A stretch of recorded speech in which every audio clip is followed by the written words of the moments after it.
Hello and welcome back to Suspended Fanimation. I am your host, Dennis Patholkis, and this is Krypton, Season 2, Episode 8, Mercy. Welcome, everybody. And I saw there's a few people in the chat there. Joe, how's it going? Let me get some business out of the way here first. If you like what you see here, hit the subscribe button, hit the like button. You can also hit the dislike button. I just ask that you go down below in the comment section. Tell me what it is you don't like about the show. Give me some constructive criticism. Also, if you want to see when I'm going to be on live again next, you can hit the bell down below.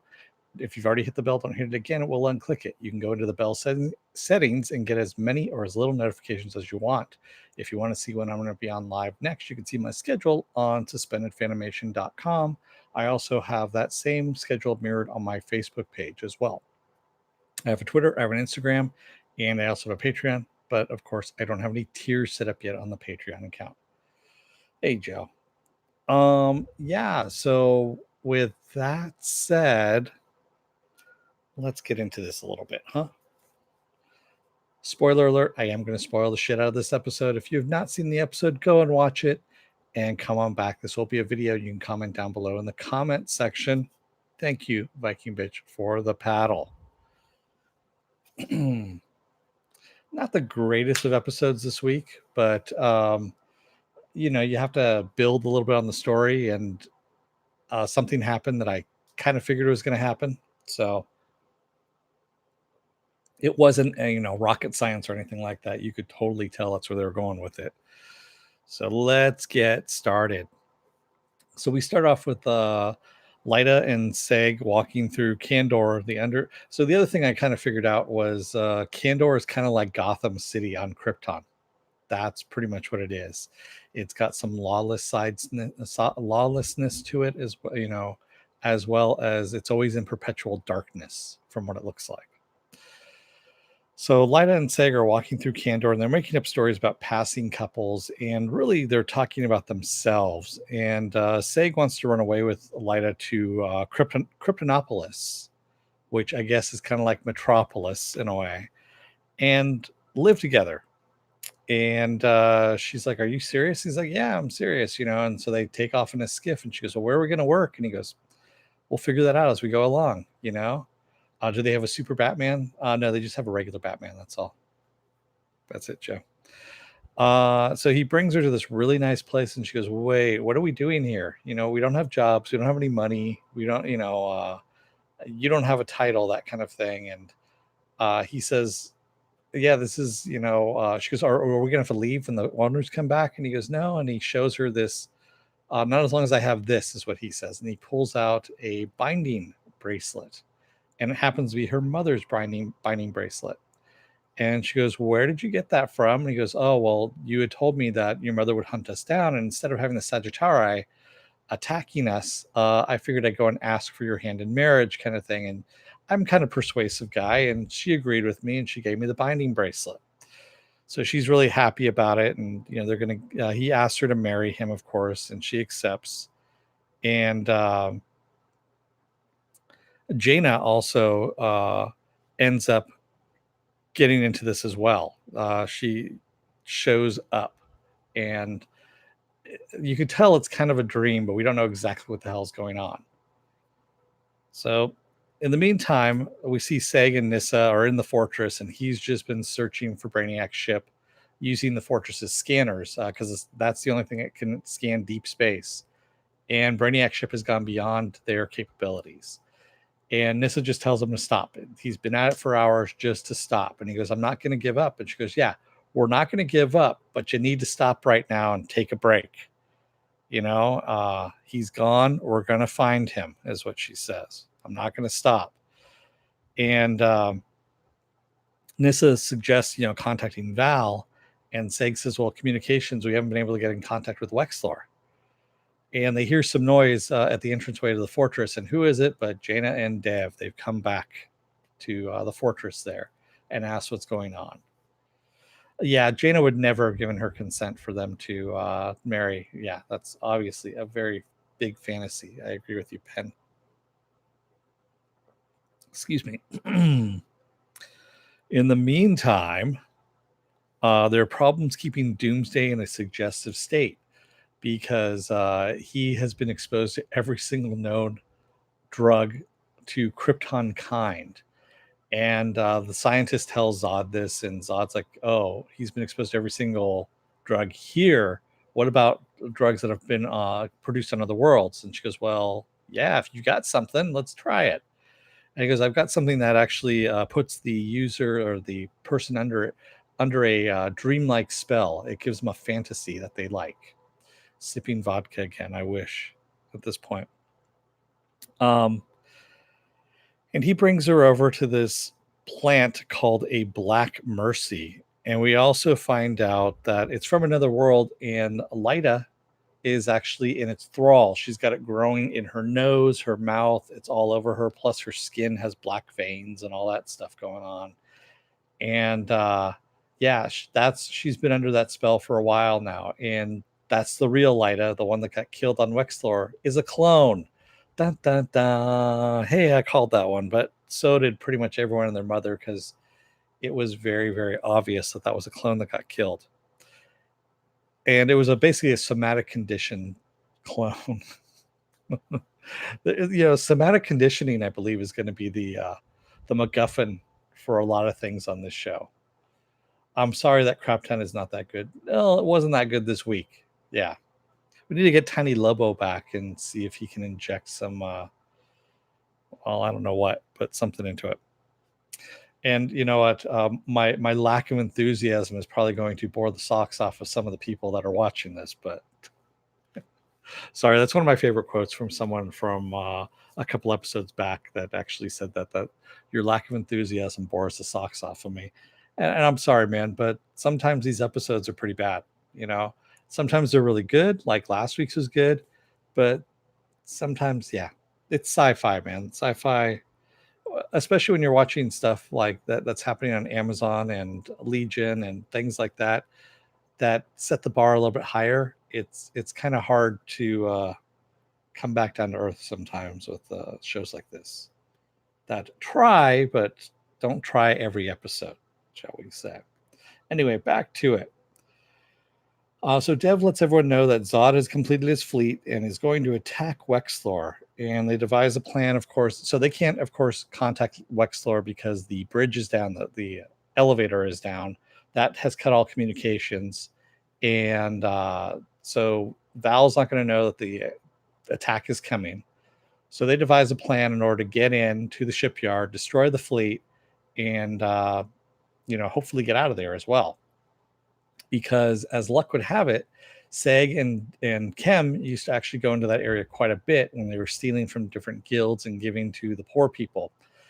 And this was what is it? He said like about 100 meters away from Fort Ross. So the shipyard's built right next to Fort Ross. And Fort Ross, I swear to God, keeps popping up everywhere. It pops up in the Superman movie with the Zack Snyder Superman movie. What else? Supergirl, all that stuff. So yeah, it's, I don't remember it being canon, but okay, sure, now it is. Anyway, they end up going in, and they're going to sneak in and destroy the fleet, is what they're at. So as they sneak in, some guards spot them. They end up trying to slit the guards' throats quietly, but of course one gets a shot off. That leads to a firefight happening because other guards show up, and Seg and Nissa give themselves up while Jaina and Dev get away. Hey, Movie Fanobi, how's it going? The scientist, in the meantime, has problems extracting Black Mercy from Lyta, and Zod tells her to proceed, even though that it might harm her, and he says his mother will survive it. So keep going, keep extracting that extract, because we need it. Lyta, in the meantime, is still in her dream world, and she's getting ready to get married to Seg, and they find out that their child is going to be Druzod, and he will enslave thousands of worlds and kill millions doing that as well. And Lyta is distraught, of course, when she hears about all of this, and she walks away and very agitated when she runs into Dev, and Dev's like, "Why are you marrying Seg?" Oh, and by the way, in this dream world, Jaina has also given Seg back his guild status. The L's. she's reinstated the L house, the House of L, I should say. And Dev is saying, why are you marrying this basically this guy who used to be not have a guild or anything like that was untitled, and we had something going on together, and then why did you take my arm? And we see him stand back and his arm is off, and he's blaming her for everything. And she walks away from him and runs into Nissa, and Nissa tells her what a horrible person she was, and how her father, she'd let her father kill her when he had the chance. And yeah, it's she's having a bad day, shall we say. And we come back to Seg, who refuses to marry her. And since she was the one that basically chose her son over him. And then we go back outside and we see the scientist saying that the person infected, she goes, it's kind of interesting. This Black Mercy, the person infected with it can pretty much be infected with it forever. And Zod says, yeah. He goes, I ran into it once in the future. And he goes, the only way I escaped it was I rejected the fantasy and expelled it from me. And he goes, that's the only way you can get rid of it. And as they leave the room, of course, who wakes up from it by rejecting the fantasy? But it's Lyta. And she pulls this thing out of her mouth. She's been under this spell for months. She pulls the stuff out of her nose, out of her mouth, and of course, wakes up.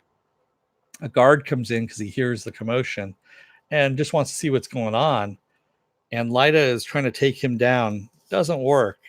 So they struggle for a little bit. He ends up on top of her with the gun in between them. And of course, the gun goes off and kills him. And she actually says, I hope to God this is real. I hope to Rao this thing is real, is what she says. Because she doesn't know if she's actually in reality or not. I agree with you, Penn. She probably would have muscle atrophy, but this is a comic book and it's Kryptonian, so who knows? So Seg and Nissa in the meantime are being brought over to Zod, or actually they think they're going to the detention centers.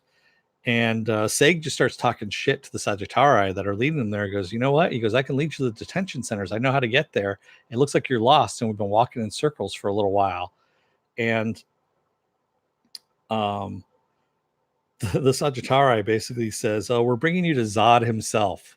So yeah, you might want to pipe down a little bit. And Zod surmises that they were there with Jaina and Dev, and wonders where little Corvex is, where his brother is. Doesn't know that he's been renamed Jor-el at this point. And Zod tells Seg that Val still stands with Jax, and that he was the one that bombed the space elevator station. And Seg, of course, doesn't believe him. And Nissa says, well, if he did it for a good reason, is what she says. And when he bombed the station, he killed hundreds. But hey, you know what? You can't make an omelet without breaking a few eggs, right? So Seg tells Zada that if he truly loved Lyta, she would still be there, and Krypton has no future with him leading it. And Zod tells Seg basically that since the somatic reconditioning won't work with you, we're going to do it to Nissa. So thank you and goodbye. And he basically takes them back to the holding cells, which just made me wonder why he brought them up there in the first place. He could have actually just gone down the holding cells, told them this, in person, and then come back up to his quarters.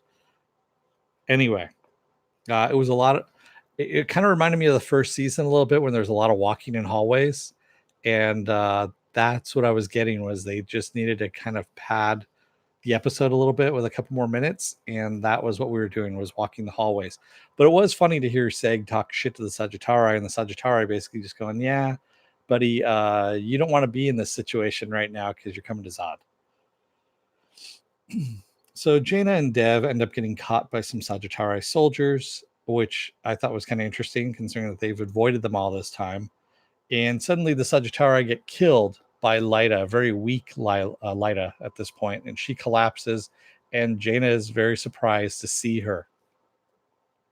Lyta brings them into this room that she uses access codes to get into that still work, and Dev immediately brings up his gun and says, okay, who the hell are you? And Lyta goes through and says, she was in this fantasy world under the Black Mercy. and started remembering little bits and pieces about the real world, started bleeding through, and that allowed her to escape. She goes, and then she started remembering what happened, what led up all to this. And she remembers Zod's plan to conquer the universe using Doomsday. And she didn't want to do it. She was trying to talk him out of it, as a matter of fact. And Zod says, you know what? I wish there was another way of doing this, since you won't see things my way. And he grabs he had the Black Mercy in his hand, was basically going to inject her. She slaps that out of his hand and starts fighting with him. And I mean, they're having a knockdown, drag out fight till it ends up where he's choking her. And this is the choking that Seg saw when he was in the Phantom Zone, and he's yelling at Zod.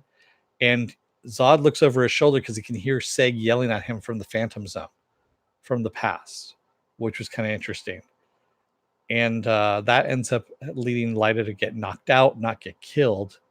And when she woke up again, she was in the fantasy world. Only this time she knew she was in the fantasy world this time around. Yeah, just read a comic book and know your source material, writers. Exactly. And so she was very depressed, of course, in this fantasy world. It was not doing it for her, and she got herself out of it. That's how she escaped. And Dev goes, okay, I'm sorry I doubted you, and I know who you are now, all this kind of stuff. So Lyta, of course, thinks that Seg is gone with Brainiac, and they tell him, no, he's actually here with us and got captured by the Sagittari. And like, well, he's probably down in the detention level, so they start looking for him. Seg and Nyssa, in the meantime, are been thrown in a cell and left alone. And of course, that's what you want to do, is you have these enemies of the state, one being your father, and you're going to just leave them alone in the cell so that the other two people that you know are with them can break them out. And what happens? But Dev shows up with his robot arm, smashes open the cell, and lets them out. In the meantime, Lyta has popped off an alarm over in the shipyards as a distraction, so the Sagittari can go over there. And excuse me, hitting all kinds of stuff here with my notes. And the Sagittari go there thinking that it's Nyssa and Seg, and of course it's just engineers. So before Dev can tell Seg that Lyta is still alive, she walks down the stairs and sees him, and they end up rushing over to each other and kiss. And he says that, he's never going to let her go again, which is pretty much what he told Nyssa about a couple minutes before they actually left their cell, before Dev broke him out of the cell. And I'm thinking, like, wait a minute, wasn't she there? Isn't she? I was looking for her to see what her reaction was to them kissing, but I didn't see them.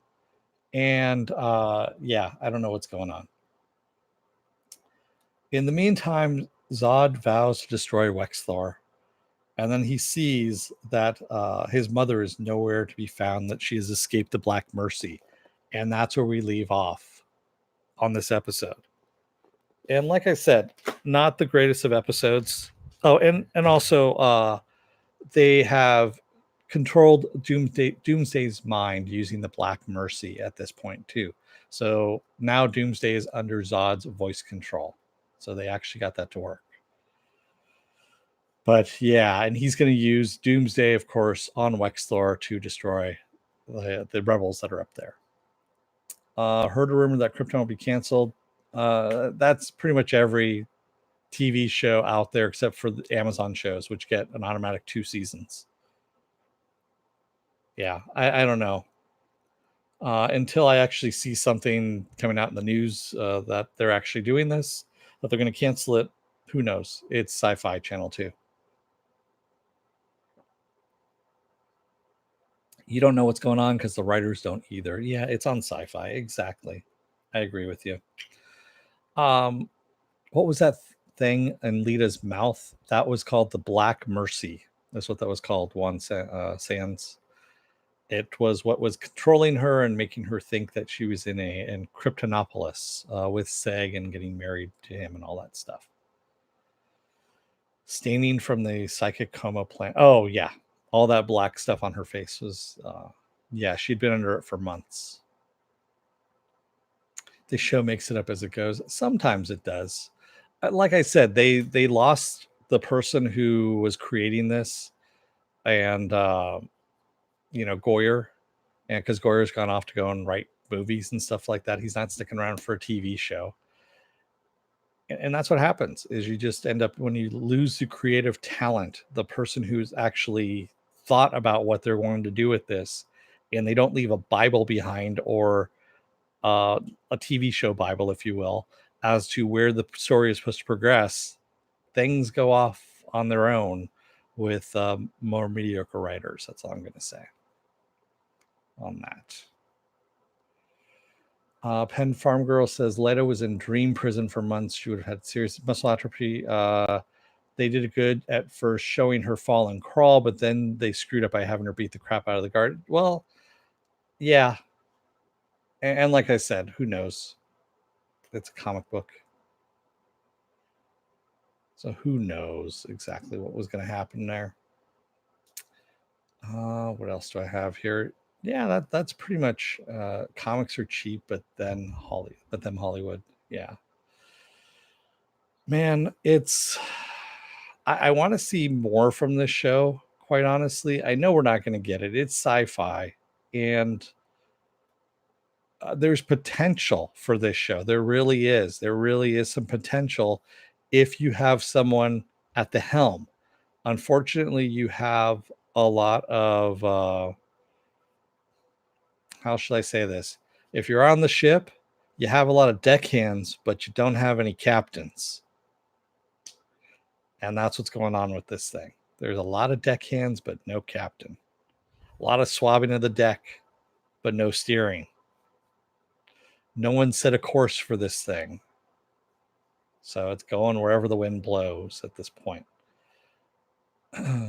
Dira Dog says, I feel like this show needs to be picked up by Netflix or Amazon in order to progress it further. SyFy isn't the channel for the show. SyFy isn't the channel for any sci-fi show, quite honestly. I hate to say it, but especially under NBC. It's under NBC Universal. And NBC has not been kind to sci-fi at all in the last decade, I would say. All in all, it was an okay episode, not groundbreaking, but it told more of the story and it was done well. Yeah. Well, like I said, last week's episode was actually fairly good. We got that, how Jor-el came to be named and all that stuff, and that Jor-el gets taken by Brainiac. And that Brainiac pretty much he leaves without taking Kandor like he was going to originally. And we know that at some point in time he's got to come back and grab it, because he actually grabs Kandor when Jor-el is still on the council, if I remember correctly. When Jor-el gets on the council, that's right. Duradog says they canceled Night Flyers after one season, which was written by George R. Yeah, Duradog, that's because Night Flyers was a pile of shit. No one could get through that first episode. That was just god awful. And quite honestly, Night Flyers was really just a short story. That's really all it was. A novella, I should say. It wasn't a short story, but a novella. And yeah, Night Flyers sucked. That's the reason why they canceled. It doesn't make any difference if you have a name attached to it. I mean, the Russo brothers were attached to Deadly Class, and that got canceled. They were just producers of the show. It was a good show. It just didn't have the viewers. That's all it was. Man, Pen, really? You actually watched all of Night Flyers? I'm sorry. Yeah, I've gotten to the point now where if I can't get through the first episode, in one sitting, then I'm out. Yeah. Like what was it? The new Katie Sackhoff thing on Netflix, Another Life. Ooh, man, I was watching that first episode and that just felt like it was 5 hours long. It just kept going and going and going and going and going and going. And it was like a sci-fi movie with a slightly better special effects budget, but just really bad acting. Not bad acting. I should take that back. Not bad acting, bad script. It was a bad script. Yeah, I can't stand Nosferatu either. That was just, oh God, that was bad. Penn Farm Girl says the only good thing I can say is that it was better than the old movie, but why were either one ever made? Exactly. And the thing that he's doing is he's doubling down on another book of his called Wild Cards. Wild Cards I read when it first came out back in, I want to say it was like late 80s, early 90s, something like that. I remember I picked it up off the shelf at the bookstore. I was like, hey, what's this? Okay, I'll give it a chance. I read through the whole thing, cover to cover, and I was like, wow, that was pretty horrible. And then I saw that they started a whole series on them, and he really is in love with Wild Cards and wants to make that into a show, and that's what he's working on. That's, if you want to know why George R. R. Martin isn't working on any of his other books for Game of Thrones, it's because he's fixated on Wild Cards. So, yeah, sometimes bad is bad, Ejar. And Huey Lewis was right because he was spouting the news. That's what he was doing. Dear Dog says, in your own opinion, what does Krypton need to move forward? Or am I opening a can of worms? Like I said, it needs a showrunner. It needs a competent showrunner, and it needs to move away from sci-fi, like you were saying before.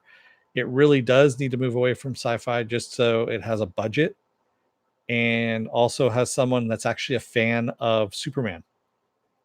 There you go. If you can actually get a showrunner that is a fan of Superman to do the show with a budget that is worthy of it, then you would actually have a good show and has an idea of where this thing is going. You can't just have them go, oh yeah, here's we're going to throw some shit at the wall, see if it sticks, and see if we can get a story out of it. No, you need to have a story for a couple of seasons planned out, not just going season to season and going, oh, we're going to go in this direction now. Nah, we're going to go in this direction now. It doesn't work that way. That's why I'm really pissed off that Swamp Thing got canceled. Swamp Thing had a plan for 3 seasons leading into a movie. And they were going to set up Dark Justice is what they were going to set up. And DC Universe shit canned them. Well, I should say AT&T shit canned them. Yeah. Penn Farm Girl, for a prequel, Krypton is better than I expected. Yeah, it is better than I expected too, Penn. I have to agree. Sasha, maybe you should work for these TV shows. Yeah, if they'd hire me, sure. I don't know how to get in there, but you know.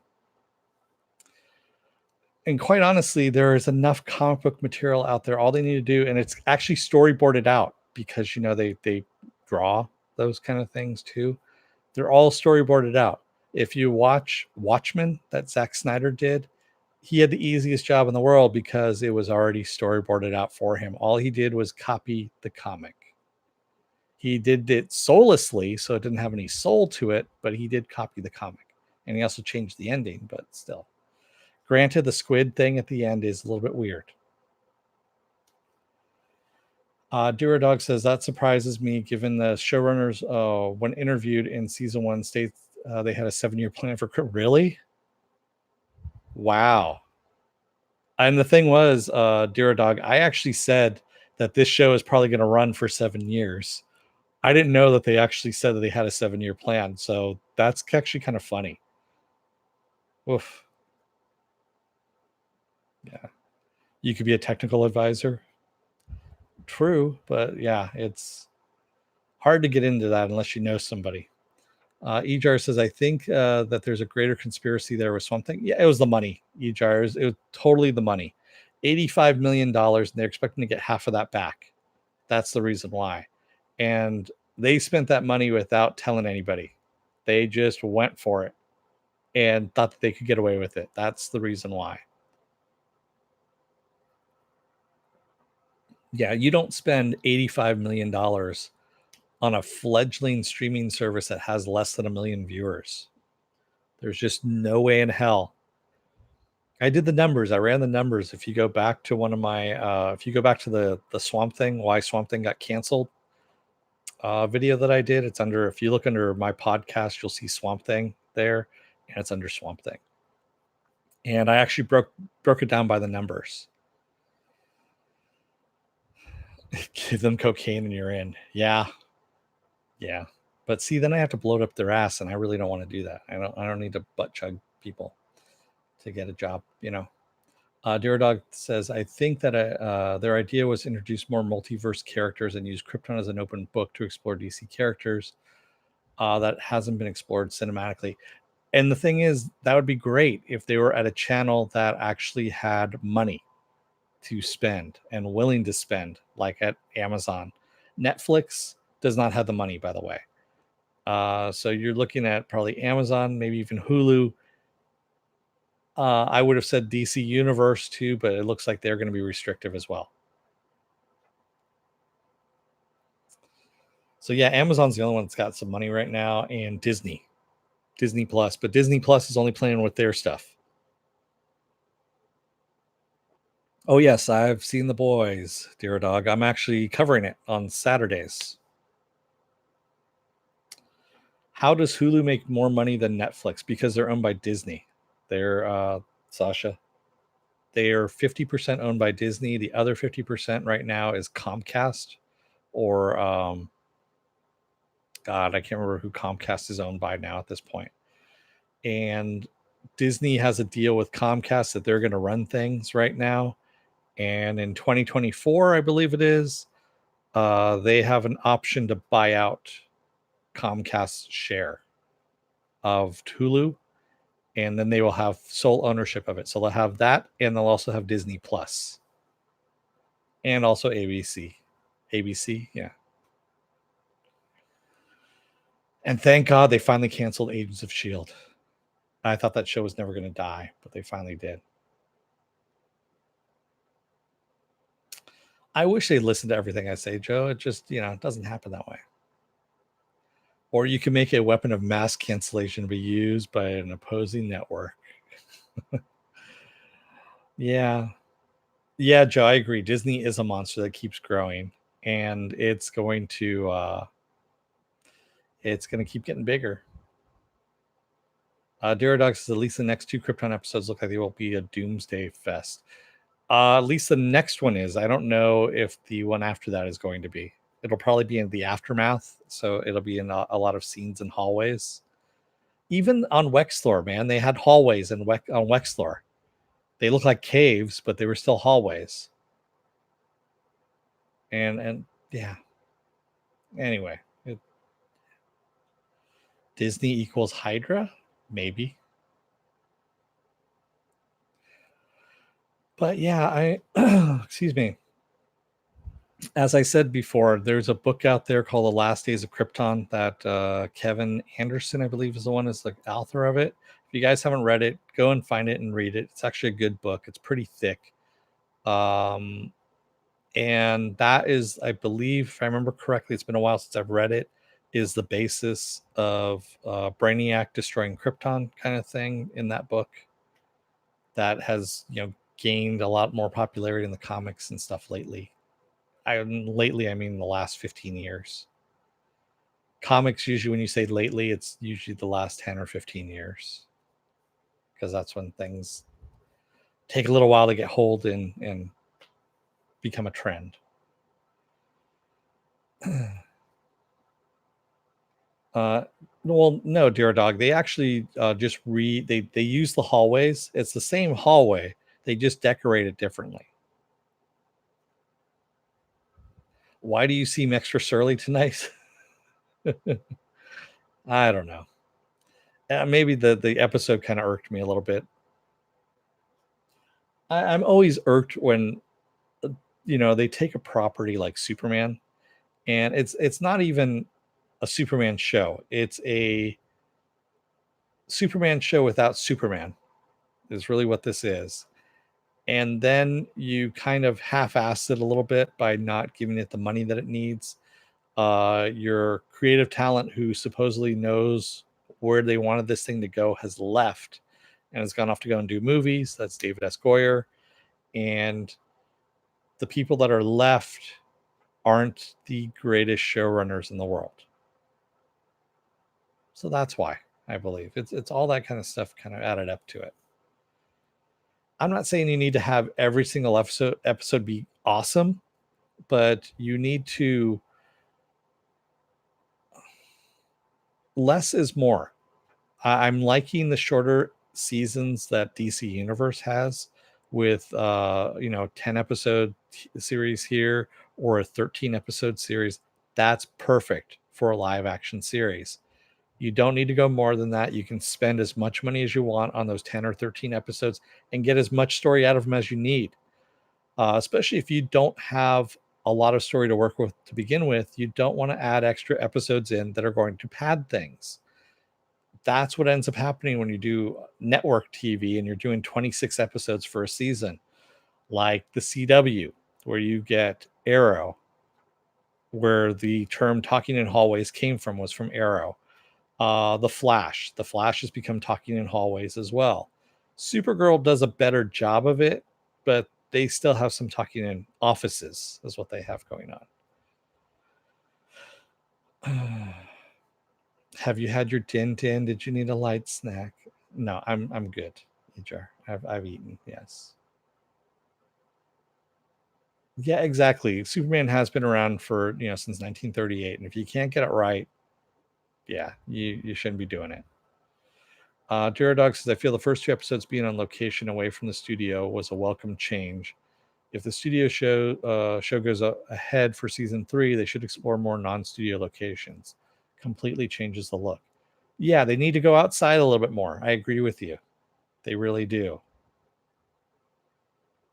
Ejar says, I like longer series. The problem is crappy writers and showrunners. It's hard to come up with stuff like that, Ejar, and make it work for, if you're going to go for 26 episodes, it's really hard to carry a show for 20, on one plot for 26 episodes. Maybe I need, it's it. No, I'm good. My blood sugar is fine. Again, the source material is there. There is no source material on the CHR because they're talking about Superman's grandfather. Is what they're talking about. Yeah, his grandfather, which there are no stories about. There's stories about Jor-el. There's even stories going back 1,000 years in Krypton's past when they were, violent and stuff like that. Actually, DC Comics did a whole series about that. But there is nothing. That's the reason why they chose this, was to do Superman's grandfather, because they could do a Superman show without doing Superman and still have it be someone that you don't know about and introduce you. Yeah. But anyway. Yeah, exactly. Series used to be 26 plus episodes, man. That's a lot.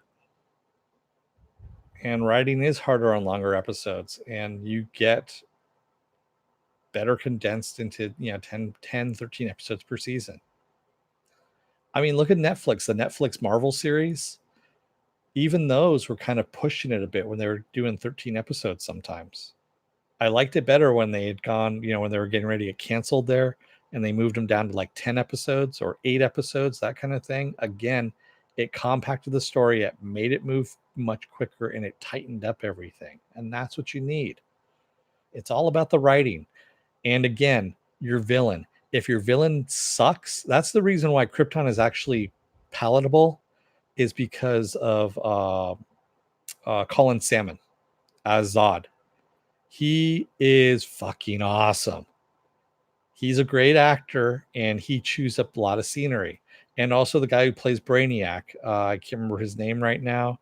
He was in Da Vinci's Demons, which was also a David S. Goyer project, and he was really good as Brainiac as well. That's what you need. Is you need somebody who is a good villain.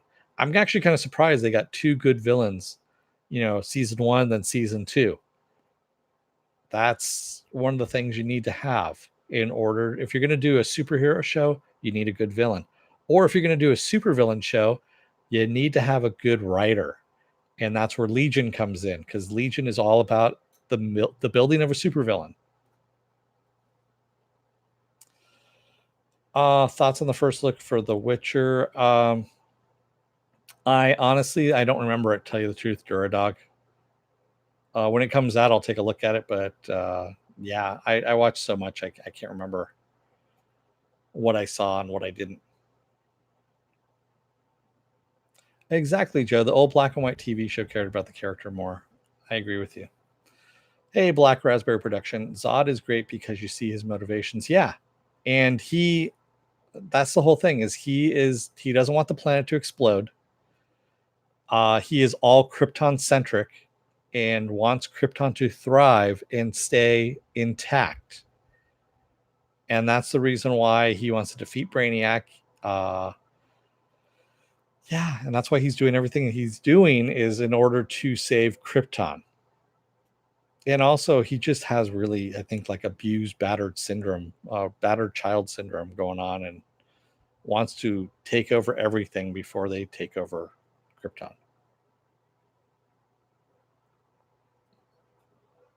Yeah, I know series used to be 30 plus episodes in the 50s and 60s, but then again, we also had more educated writers in the 50s and 60s as well. Sorry. Dear Dog says Colin Salmon's performance as Zod is incredible, very passionate about his role, his trade, and brings a whole new element to Zod that suits the character's persona. Yeah, I agree. Excuse me. I was just having to readjust my skull there for a moment. I remember reading about Kandor as a kid in the late 70s through the late 80s. Yeah, some good stuff. Well, it's getting late here. I'm going to let you guys go. Thank you, everybody who joined me in the chat. And thank you if you made it this far in the video. If you like what you see here, hit the subscribe button, hit the like button. Also, if you're still on the fence about joining up, you're going to see a video pop up here. The video is going to use the algorithms of all the stuff you've been watching, and it'll pluck a video from my vast video library and pop it up there just for you. Up here is going to be Legion. That was what my last episode was. That'll be popping up there as well. Thank you. Blake Ritson is his name, who plays Brainiac. Thanks, Duradog. I had seen it earlier on IMDb. I was looking up somebody else. I was actually trying to find out who the scientist's name was, and she's nowhere to be found, quite honestly. What was I saying there? Oh, I have a Twitter. I have an Instagram. You can also find me on Facebook. I have a Patreon, but I don't have any tiers up at the moment. And with that said, thank you again to everyone who joined me in the chat. It was great talking with you guys. Join me tomorrow for the final episode of iZombie.